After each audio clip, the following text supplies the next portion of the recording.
مجھے ایک صاحب کہنے لگے کوئی ایسا عمل بتائیں کہ میں چاہتا ہوں میری 7 نسلوں میں رزق ختم نہ ہو، جو مہنگائی اور حالات اور پریشانیاں میں دیکھ رہا ہوں، کوئی ہے عمل؟ میں کہا بالکل ہے، اور میں نے اس سے کہا کہ یہ میرے پردادا کے پردادا کا عمل ہے، ان کا یہ عمل ہے، میرے پردادا کے پردادا کا عمل، جو ہماری خاندانی یادداشتوں میں یہ لکھا ہوا ہے، اور فرمایا اگر یہ کوئی بندہ کر لے اللہ نسلوں کا رزق اللہ سے منوا لے۔ اور میں نے اس سے کہا خیال کرنا، رزق روحانی ساتھ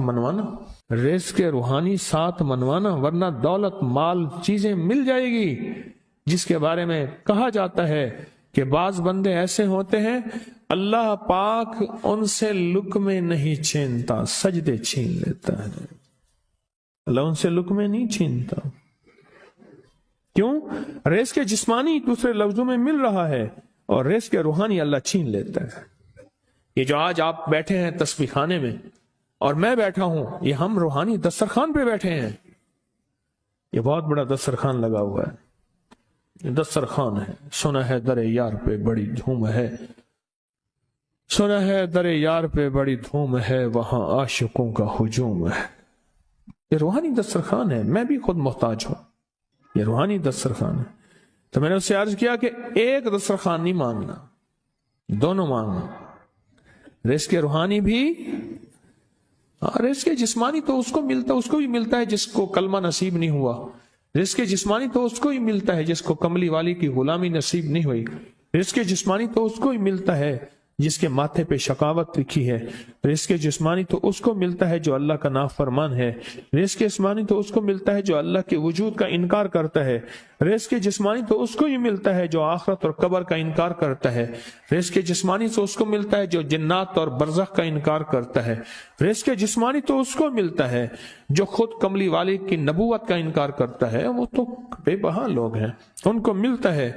پر تجھے بھی صرف رزق جسمانی ملا اور اللہ سے یہ منوا لیا، نہ یہ نہ منوانا، اللہ سے کہنا ہے اللہ رزق روحانی بھی دے اور رزق جسمانی بھی دے، 2 رزق کٹھے عطا فرما۔ کون سا رزق؟ رزق اور رزق جسمانی بھی دے۔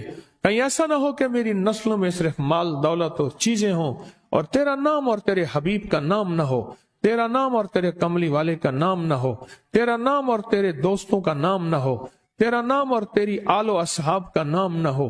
کہیں ایسا نہ ہو میں محروم ہو جاؤں، مجھے آل اور محمد اور آل محمد اور اصحاب محمد کی نسبتیں یہ بھی ساتھ عطا کیے رکھ۔ میں نے اس سے کہا کہ 2 چیزیں مانگنا۔ اچھا قدرت کا نظام ہے، کچھ دیوانے بھی ہوتے ہیں، یقین والے ہوتے ہیں، آپ جیسے آپ مخلص بیٹھے ہیں، اور پوری دنیا میں ہمارے ساتھ اس وقت مخلص بیٹھے ہیں جو ہماری آج کی محفل میں شریک ہیں، ہوتے ہیں دیوانے۔ مجھ سے کہنے لگا ایک وقت ایک جگہ ہو بہت بہتر۔ میں نے اس سے کہا، میں نے کہا پھر بھی اگر ایک وقت ایک جگہ میسر نہ بھی ہو تو اگر عمل کسی وقت چوک جائے، عمل کی جگہ چوک جائے، عمل کا وقت چوک جائے، مجبوری میں نہ ہو تو بہتر ہے، پر توجہ نہ چوکے، دھیان نہ جائے، استحضار نہ جائے، یقین نہ جائے، اور سچا یقین ہو کہ میرا اللہ خود کہتا ہے یہ مانگنا بھی تو اسی نے دیا ہے نا، جب اس کریم نے مانگنا ہی خود دیا ہے تو عطا بھی خود کرے گا۔ نہیں خوف نار جہیم کا کہ کرم ہے مجھ پہ کریم کا، وہ خود عطا کرے گا مجھے، اس نے مانگنا دیا دے گا۔ یقین ہو ایسا ایسا ایسا ایسا، اتنا زبردست یقین ہو، اتنا یقین ہو اللہ کے ملنے پہ اور اللہ کے مانگنے پہ، اتنا یقین ہو کہ گمان اور خیال سے بالا تر یقین ہو، بہت زیادہ یقین ہو۔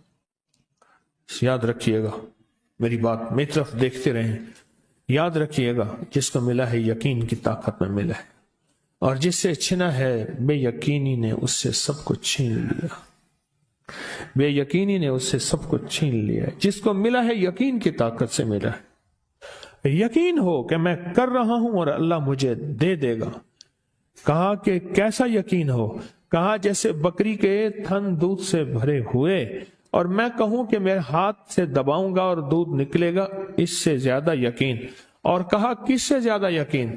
کہا کہ ایک بڑا نوٹ ہو اور بڑا نوٹ کے اندر جو ہے ایک آنے کی چیز آنی ہے، تو میں کہوں گا اس سے تو اس کی نوٹ کے اندر تو ہزاروں آنے ہیں، اور میں ایک آنے کی چیز، ایک ٹکے کی چیز لوں گا اور میرا کام بن جائے گا۔ اس سے زیادہ یقین ہو، اور اس سے کہیں زیادہ یقین ہو کہ سخت پیاس ہے اور میں پانی کو دیکھوں، اور پانی کو دیکھتے ہی مجھے یقین ہو کہ اس سخت پیاس میں میرا پیاس بجھ جائے گی، پیٹ بھر جائے گا، اس سے کہیں زیادہ یقین ہو۔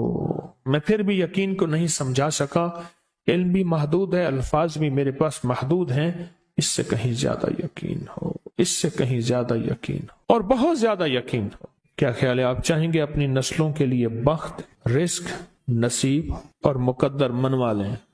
میں نے کہا روزانہ 40 منٹ بیٹھ، 40 منٹ صبح دوپہر شام، جو تیری تنہائی کا وقت ہو، کہ یا اللہ دنیا میں ایسی جگہ کوئی کہیں ہوتی، اکیلے بیٹھے رہتے یاد تیری دل نشیں ہوتی، اکیلے بیٹھے رہتے یاد تیری دل نشیں ہوتی، اور بس صرف ایک بار سورۃ فاتحہ پڑھ، اور اس کے بعد ایاک نعبد و ایاک نستعین کو دوہرا۔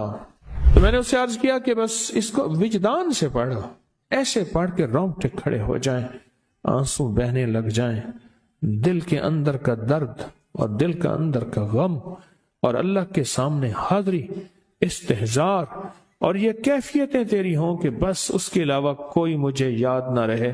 اس درد سے پڑھو صرف 40 منٹ۔ 40 کی عدد کے ساتھ کائنات کے رازوں کا بڑا تعلق ہے۔ 40 کا جو عدد ہوتا ہے، بس 40 کے عدد کے ساتھ پڑھ، اور بہت توجہ سے پڑھ، اور بہت دھیان سے پڑھ، بہت توجہ سے روز پڑھ۔ مجھ سے کہنے لگا کتنے دن پڑھوں؟ تو میں نے اس سے کہا مجھ سے یہ دن نہ پوچھ، تیرا دل خود بولے گا کہ فیصلے ہو گئے ہیں، بس ختم، دل خود بولے گا۔ یہ بتائیں کہ پیٹ بھرتے ہوئے کوئی گھنٹی بجتی ہے، یہ دل خود بولتا ہے کہ پیٹ بھر گیا۔ پیاس میں بھی کوئی کہتا تو نہیں ہے کہ آپ کی پیاس بجھ گئی ہے، وہ دل خود بولتا ہے کہ بس اب پانی کی ضرورت نہیں ہے۔ نیند سے دل بھر جائے تو بس دل بس اب سو لیا، وہ اٹھیں۔ اسی طرح دل خود بولے، دل خود بولے، کیا بولے؟ دل خود بولے، اور دل اندر بولے، دل اندر بولے کہ اللہ پاک جل شانہ نے نسلوں کے لیے رزق، عزت، دولت، برکت کے فیصلے کر دی، بس دل بولے۔ کتنے دیر کر؟ اب یہ تیری اپنے مانگنے میں ہے، اب یہ تیری اپنے مانگنے میں ہے۔ مانگنے میں کمی ہے تو دل نہیں بولے گا، اگر مانگے گا تو پتہ نہیں دنوں میں یا ہفتوں میں، جتنے میں دنوں میں فیصلہ ہو جائے گا۔ اس ویڈیو کو لائک اور شیئر کریں، اب کریں یوٹیوب چینل کو سبسکرائب کریں، اور روزانہ زیادہ سے زیادہ سبسکرائب کروائیں۔ آپ دوسروں کے لیے صدقہ جاریہ بنیں گے، اللہ پہلے آپ کے دکھ ڈالے گا۔